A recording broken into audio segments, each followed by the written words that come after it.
नमस्कार दोस्तों। मैं Lokesh Sethia, founder partner SR wealth research and Shyam Makar Gurukul.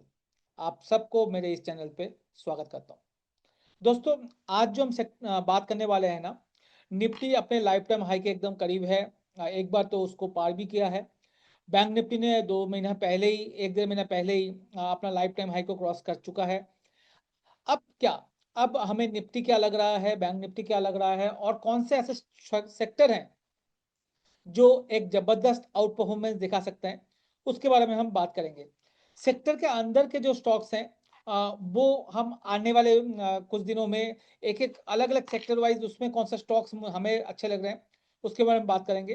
तो अगर आप पहली बार जुड़ रहे हो तो सब्सक्राइब करना मत भूलिएगा, क्योंकि इस तरह के कंटेंट हम बनाते रहते हैं। तो अगर आप सब्सक्राइब करके रखोगे तो आपको नोटिफिकेशन मिल जाएगा कोई भी जब नया कंटेंट हम डालेंगे। चलिए दोस्तों, शुरू करते हैं। सबसे इंपॉर्टेंट निफ्टी, मैंने दिवाली से ही हम बुलिश हो चुका था निफ्टी में। आपने मेरे, अगर आप मुझे सुनते हो तो आपको पता है मैं निफ्टी में 30K का टारगेट दे रहा हूँ। 30,000 मुझे लग रहा है निफ्टी नेक्स्ट दिवाली तक आ सकता है, और ये चीज़ मैं काफ़ी दिनों से बोलते हुए आ रहा हूँ। तब 24,500 के करीब था, आज हम 26,200 26,300 के करीब है, मतलब ऑलमोस्ट 1600-1700 पॉइंट हमने मूव दिखा भी दिया है। मगर अभी भी मुझे लगता है यहाँ से भी 3 से 4 हज़ार पॉइंट का मूव निफ्टी में आने वाले एक साल के अंदर देखने को मिल सकता है, तो उसमें ध्यान रखिए। बैंक निफ्टी में भी मुझे लगता है अगर निफ्टी में 3 हज़ार पॉइंट का मूव है, 3 से 4 हज़ार पॉइंट का, तो बैंक निफ्टी 68,000 टू 70,000 का मूव आपको बैंक निफ्टी में भी देखने को मिल सकता है आने वाले एक साल में। और मैं बैंक निफ्टी में ज़्यादा बुलिश हूँ दोस्तों। क्यों मैं आगे बात कर रहा हूँ, आपको जब इंडेक्स वाइज दिखाएंगे 5 ऐसा सेक्टर जिसमें बैंकिंग सेक्टर भी शामिल है। तो चले दोस्तों, शुरू करते हैं और मैं सेक्टर वाइज बात करता हूँ क्यों मुझे अच्छा लग रहा है और कौन से सेक्टर में आपको फोकस करना चाहिए आने वाले कुछ दिनों में, कुछ महीनों और कुछ लास्ट नेक्स्ट एक साल के लिए। एक चीज़ मैं जरूर बोलना चाहूँगा दोस्तों, जब भी आप हम देखते हैं ना, जब भी नया बुल रन स्टार्ट होता है तो उस बुल रन में सेक्टर अलग हो जाता है। मैं अगर अभी आप ज़्यादातर रिटेल इन्वेस्टर 2020 के बाद ही आए हैं, तो मैं अभी का रिसेंट एग्जांपल दे देता हूँ। 2020 में कोरोना के बाद जो सेक्टर चला था एक साल के लिए, वो था आईटी। आपको याद हो, जो आईटी का रैली 2020 अप्रैल से स्टार्ट हुआ था, अक्टूबर 2021 तक उसका रैली चला। फिर 2000 अक्टूबर 2021 के बाद से जो नेक्स्ट रैली स्टार्ट हुई वो हुआ पीएसयू बैंक में, थोड़ा बहुत जो 5 6 महीना चला। फिर उसके बाद जो स्टार्ट हुआ रेलवे सेक्टर, आपको सबको याद होगा, रेलवे सेक्टर में जबरदस्त आउट परफॉर्मेंस हमें देखने को मिला। 22 के एंड से स्टार्ट करके 24 के बीच तक हमें वो 1.5 2 साल का रेलवे सेक्टर में दिखा। और मार्च 2023 से जो एक और सेक्टर चला था वो है डिफेंस सेक्टर। करेक्ट। ऐसे सेक्टर स्पेसिफिक बहुत जबरदस्त मूव आते हैं।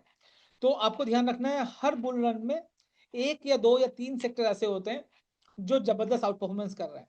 तो मैं ये कोशिश ये कर रहा हूँ जो ऐसा एक सेक्टर आइडेंटिफाई करूं जो आ, आने वाला 1 1.5 साल में जबरदस्त परफॉर्मेंस दिखा सके। अगर उस सेक्टर के मीडियोकर स्टॉक भी मेरे पास है तो भी मुझे अच्छा खासा रिटर्न मिलने के चांसेस है। और आज के दिन पे हम अपने HNI मल्टी कैप जो स्मॉल केस है, उसमें वो ही सेक्टर को ज़्यादा तवज्जो दे रहे हैं, ज़्यादा उस सेक्टर के स्टॉक्स को ही ज़्यादा डाल रहे हैं। बट हम और भी स्टॉक स्पेसिफिक बात करेंगे नेक्स्ट वीडियो में, जब भी मैं लेके आऊँगा।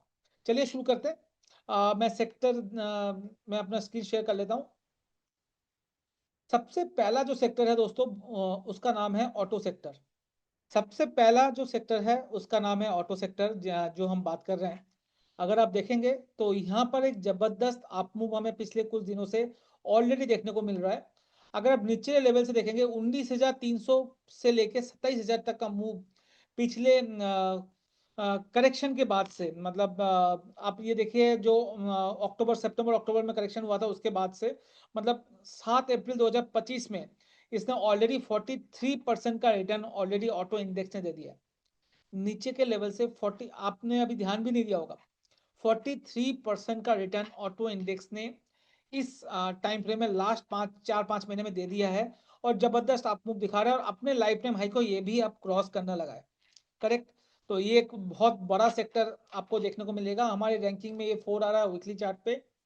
अगर आप डेली चार्ट पे भी चलेंगे तो भी 2 कम रैंकिंग आ रहा है, और यहाँ पर एक ब्रेकआउट आपको विजिबल होगा यहाँ पर, ये ब्रेकआउट होते हुए जा रहा है। अगर आप नॉर्मल चार्ट में भी देखेंगे, प्लेन वनीला चार्ट में, तो आप देखेंगे आरएसआई जो है ये पॉजिटिव हो रहा है इसमें। प्लस अगर आप देखेंगे निफ्टी के साथ अगर कंपेयर करके दिखाऊंगा, तो निफ्टी के साथ भी जो कंपैरिजन है इसमें, तो यहाँ पर आपको बुलिश साइन आपको वीकली चार्ट में देखने को मिलेगा, ये बुलिश साइन आपको वीकली चार्ट में देखने को मिल रहा है। तो इन शॉर्ट चारों पैरामीटर में, चाहे वो निफ्टी के साथ कंपैरिजन वीकली चार्ट पे हो, क्योंकि वीकली पोजिशनली होता है लंबे चार्ट के लिए, प्लस जो मूवमेंट इस सेक्टर में आ रहा है लास्ट 5-6 महीने में, एंड अपने लाइफ टाइम हाई को ये भी क्रॉस कर रहा है, सारा फैक्टर देख के मुझे लगता है जो अगर आप देखेंगे ऑटो ऑटो सेक्टर को, तो ये बहुत अच्छा करेगा। इस सेक्टर में ऑटो एंसिलरी स्टॉक में ज्यादा फोकस करना है दोस्तों। कुछ ऑटो, आप हीरो मोटो कप को देख लीजिएगा, जबरदस्त आउट परफॉर्मेंस ऑलरेडी दिखा रहा है। आयशर मोटर देख लीजिए, टीवीएस और महिंद्रा महिंद्रा तो दिखा ही रहा है। बाकी बाकी हम जब स्टॉक स्पेसिफिक बात करेंगे तो जब जरूर बात करेंगे। नेक्स्ट सेक्टर की अगर बात करें, वो है दोस्तों फार्मा। फार्मा अभी तक ज्यादा कोई मूव दिखाया नहीं है।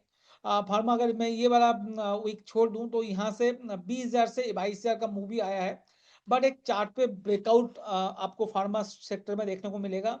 वैसे ही आप अगर स्टॉक देखें, ऑरो, लुपिन, सन फार्मा, सारे ग्लेनमार्क, सारे ब्रेकआउट दे रहे हैं अपने लेवल से, तो वो एक दिखा रहा है जो फार्मा सेक्टर में एक बड़ा आउट परफॉर्मेंस हो सकता है। तो इसमें थोड़ा सा ध्यान रखा जा सकता है।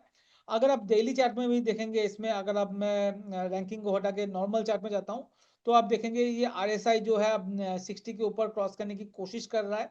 अगर ये क्रॉस होता है 60 के ऊपर और मूवमेंट आता है स्टॉक पे, और अपने लाइफ टाइम हाई जो 24,000 के करीब है इसका, 23,900 के करीब, इसको क्रॉस करता है जो यहाँ से 1000 पॉइंट के करीब है, तो फार्मा सेक्टर एक आउट परफॉर्मेंस सेक्टर हो सकता है दोस्तों। तीसरा अगर मैं बात करूं,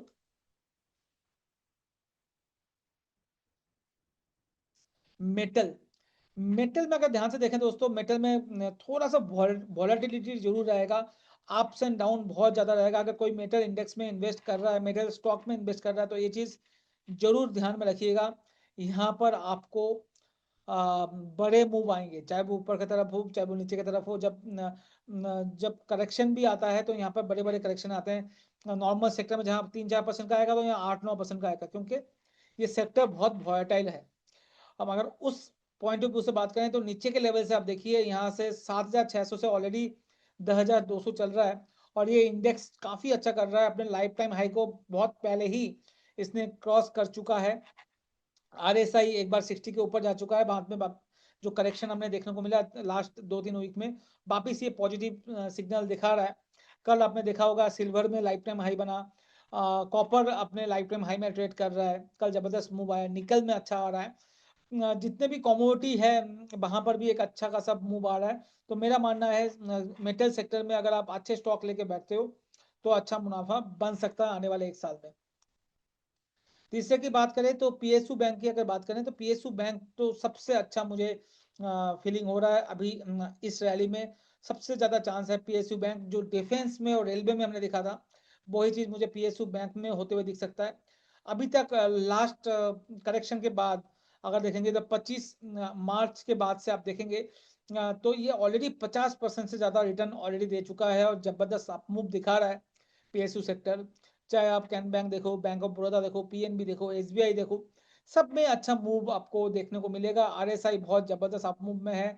मैं अपना रैंकिंग की बात करूं, तो रैंकिंग में आई बिलीव 5 में रैंकिंग में चल रहा है। डेली में भी आप रैंकिंग देखोगे, तो जबरदस्त 3% का 3 के रैंकिंग में ये चल रहा है। तो कहीं से भी पीएसयू मुझे बीटन डाउन नहीं लगेगा। पीएसयू मुझे लगता है ये वाला जो सेक्टर है, सबसे ज्यादा प्रोमिसिंग सेक्टर लग रहा है, जो आने वाले 6-12 महीने में जबरदस्त रिटर्न दे सकता है। अगर मैं बात करूं एको सेक्टर, वो है प्राइवेट बैंक। प्राइवेट बैंक क्या है, अब ब्रेकआउट चार्ट में आ चुका है, लाइफ टाइम हाई में ऑलरेडी चेक कर रहा है। आप देखेंगे हायर हाई हायर लोज बन रहा है, रैंकिंग में 3 है। जो निफ्टी के साथ कंपेरिजन है, निफ्टी को ब्रेक किया है ऑलरेडी, राइट। अगर आप इसमें आरएसआई एडीएक्स का देखेंगे, तो वहां पॉजिटिव है। तो प्राइवेट बैंक, पीएसयू बैंक मुझे ज्यादा अच्छा लग रहा है, उसके बाद प्राइवेट बैंक भी मुझे काफी अच्छा लग रहा है। इसमें से आप एक्सिस बैंक देख सकते हैं, आईसीआईसी बैंक और एचडीएफसी बैंक, इंडस बैंक, सारे बैंकों का ही मैंने नाम ले लिया हालांकि, बस सारे अच्छा कर रहे हैं और मुझे स्मॉल बैंक ज़्यादा अच्छा लग रहा है, उसमें से एयू बैंक, आरबीएल बैंक में भी ध्यान रखा जा सकता है। और लास्ट नॉट द लीस्ट जो सेक्टर मुझे अच्छा लग रहा है वो है financial sector. Same PSU, finance और प्राइवेट बैंक, तीनों ऑलमोस्ट बड़े सेक्टर का एक है, फाइनेंशियल सेक्टर से ही आता है और ये भी मुझे अच्छा लग रहा है।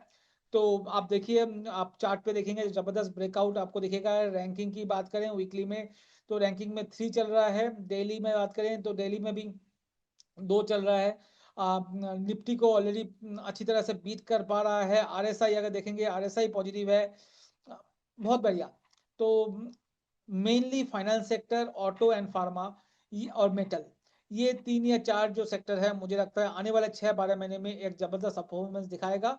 तो आपको इन सारे सेक्टर पे ध्यान रखना चाहिए, यहाँ से स्टॉक आइडेंटिफाई कीजिए। अगर मीडियोकर स्टॉक भी होता है तो वो भी आपको अच्छा रिटर्न दे के जा सकता है।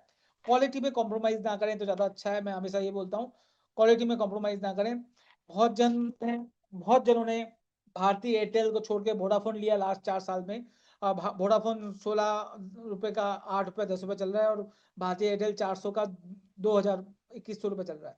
तो क्वालिटी में कॉम्प्रोमाइज ना करें, क्वालिटी अच्छा रखें, मुझे लगता है आपको अच्छा रिटर्न इस सब में मिल सकता है।